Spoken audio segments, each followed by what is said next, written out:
Hi, here is my promised video talking about what's coming up. You can listen to this again at your leisure, or not. It's up to you. So what I'm going to talk about today is just a little bit of kind of overview of what your exams are that are coming up.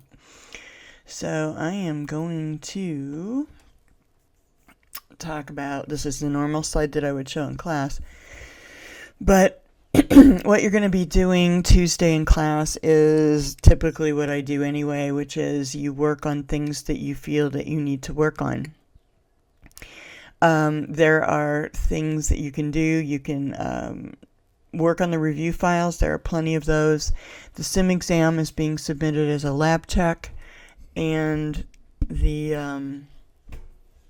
there are a couple of other ones. Well, it's a twofer, basically.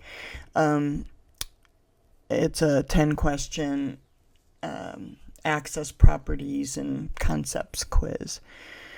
So you can try that. It's a nice review, and you can do those at your leisure. Please pay attention to the due dates because they're due at different times. Yeah, there are a couple that are due. It's due differently from the sim exam. Sorry. All right. So just the important days and times. Thursday, you're going to have your UMIS exam. Saturday, we are going to hold a Q&A help session. The room and time, I'll let you know on Thursday. Sunday is your practical exam, as usual, 4:30 to 6. I didn't make any changes on room assignments, but make sure that you check it anyway. It starts at 4:30 and DSS starts at 4. So I strongly encourage you to get there 15 minutes early at least so the proctors can check you in. Make sure you have an ID with you.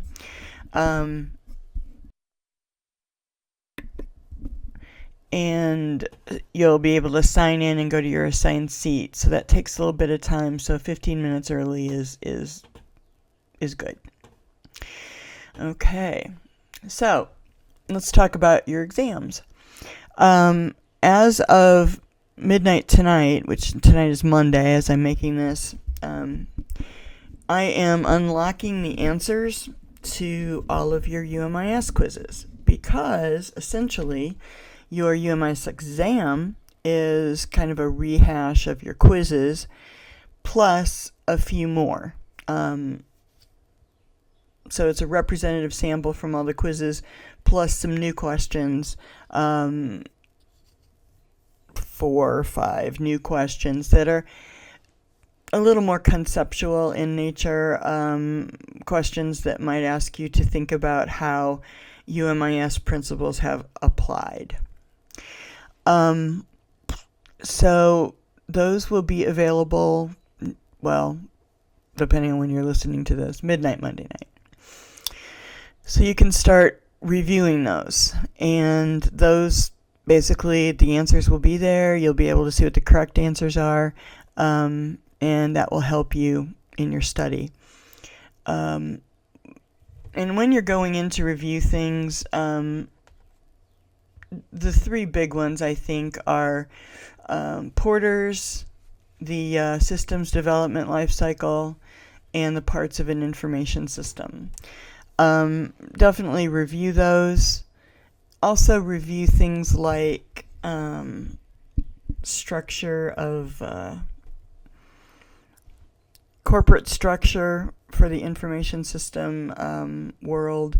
So CIOs and all these different positions and what they do, different jobs, things like that. Just kind of take a glance through everything, look at some of the tables and charts, and just be able to A, know what was on the quizzes, and B, apply some of this to, for example, our client. Practicals on Sunday again. Here is the breakdown. Part A is importing data. All you have to do is import data. Please recall that you can import a named range, or you can import just a worksheet or something. So depending on the file that you're given, pay attention to the directions. Always, if you're doing an Excel or text file, make sure that you've got field names in the first row if they're in the first row. Otherwise, you may get it wrong. So this importing data will be 5% of the exam. So it's a chunk. It's not a tiny portion. The next part, data types, field properties, and relationships. I'm sure you've had plenty of practice with relationships at this point. But please review data types and field properties, even though you've been setting them for the project. You may have forgotten the finer nuances of this. So review things like how to make a field required, for example, or the way a validation rule is formed. And that's pretty much the tricky stuff. Maybe some formatting, maybe how to show a date picker, how to do an input mask, what certain data types are appropriate for what, etc. So that will be 17.5%. 15% is an access form, and I always talk about this because I love forms, you know this. But they can be pretty intricate. Basically, your exam form is going to be pretty much like any other review form that we've given you and the form on the graded module.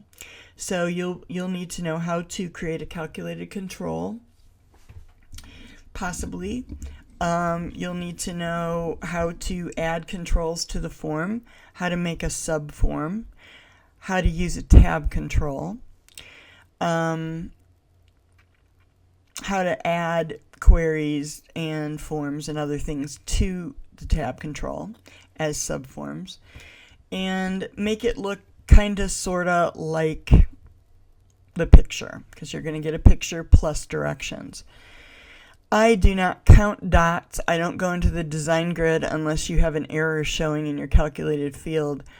But I don't go in there and look at the measurements or anything like that. I look and see if you've done correctly what we've asked you to do. And so it's got to look somewhat like the picture. If we tell you to do it a certain font size, I'll make sure that you've done it a certain font size. If you've been asked for calculated controls of some kind, then I will need you to make sure that those are done accurately, and I will scroll through records to see that they change as they should, for example. But again, don't waste a whole lot of time agonizing over the form. I would get the form done first. Not first, but, in the beginning, before, anything else. And just get it over with and leave it behind. And then move on to the other parts, especially access queries, because this is 62.5% of your grade. Make sure that you practice queries until you can't stand it anymore. And remember the methodology. Remember to just methodically walk through the steps to creating a good query. Again, you will not know if you got it right unless you do that, and unless you run it after each step.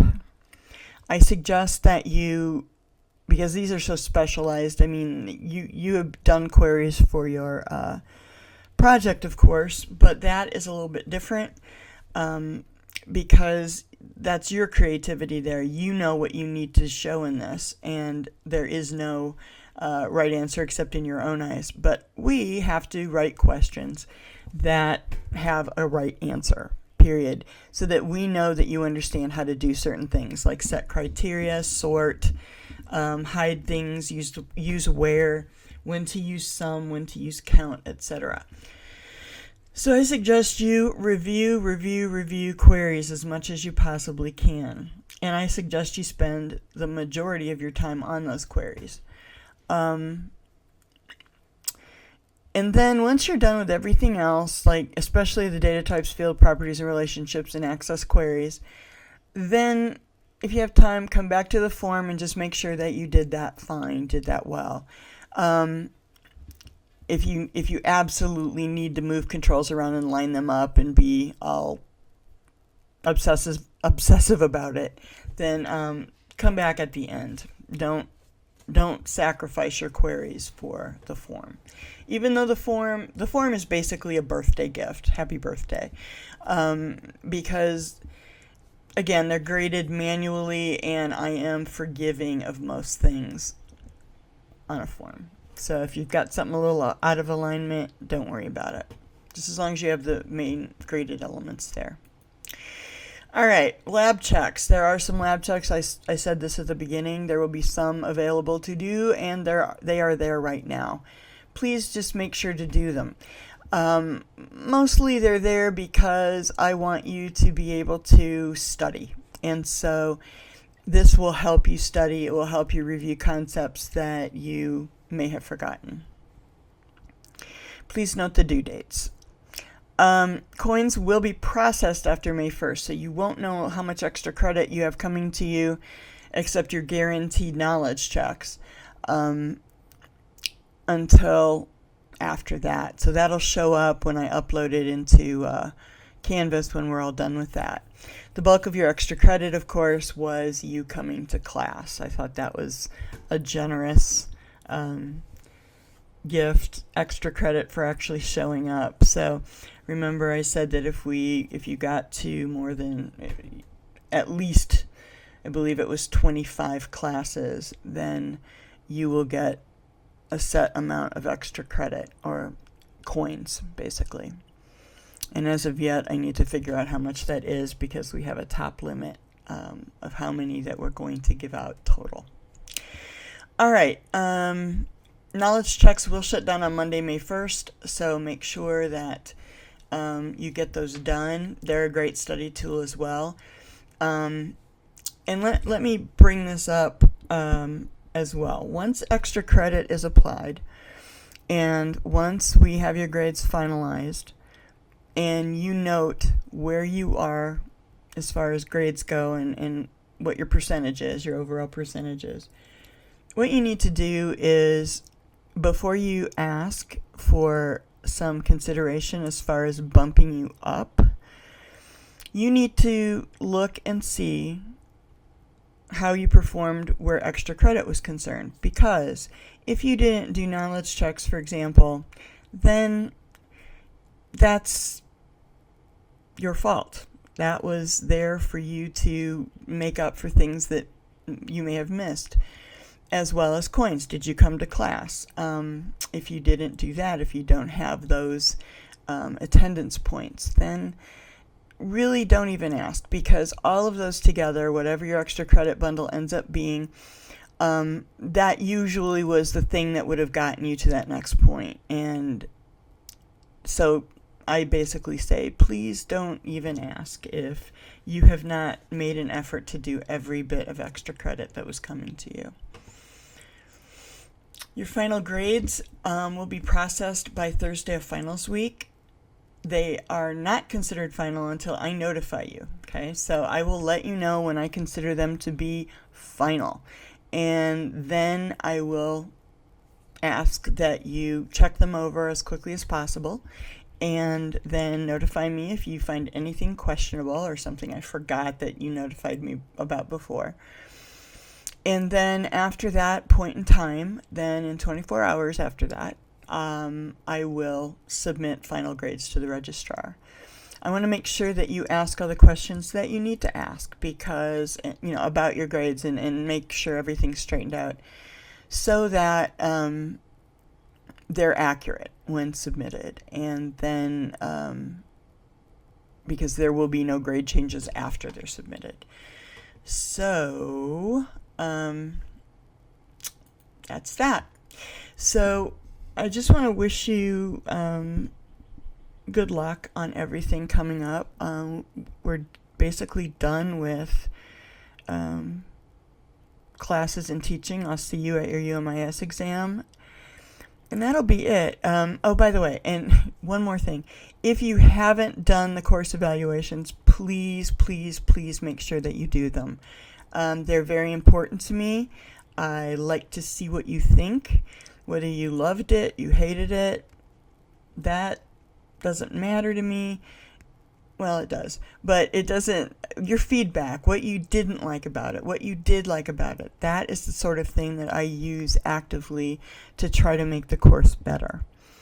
And I hope that you will honestly answer those for me. You should have some time to do that on Tuesday, but if the TAs forget to do it, then make sure that you do it on your own. So anyway, I was about to say, I wish you the very best. This has been, for me, a fantastic semester. As far as you go, you were fantastic students. I enjoyed each and every one of you, and I enjoyed leading you through the perils of database design and the Excel introduction. And I can honestly say that you will, unless you maybe go live on a desert island somewhere, you will use this. This will be something you will use for the rest of your life. So I look forward to hearing back from you after you've ventured out into internships and jobs, and let me know, how did you use my class? How did you use the topics here? And I really would appreciate that, because I think those testimonies are important, especially when I share them with other students who are wondering why the heck they're in this class. So anyway, good luck. And of course, if you have questions, email me. And I'll let you know for sure when that review is on Saturday. Okay, that's it.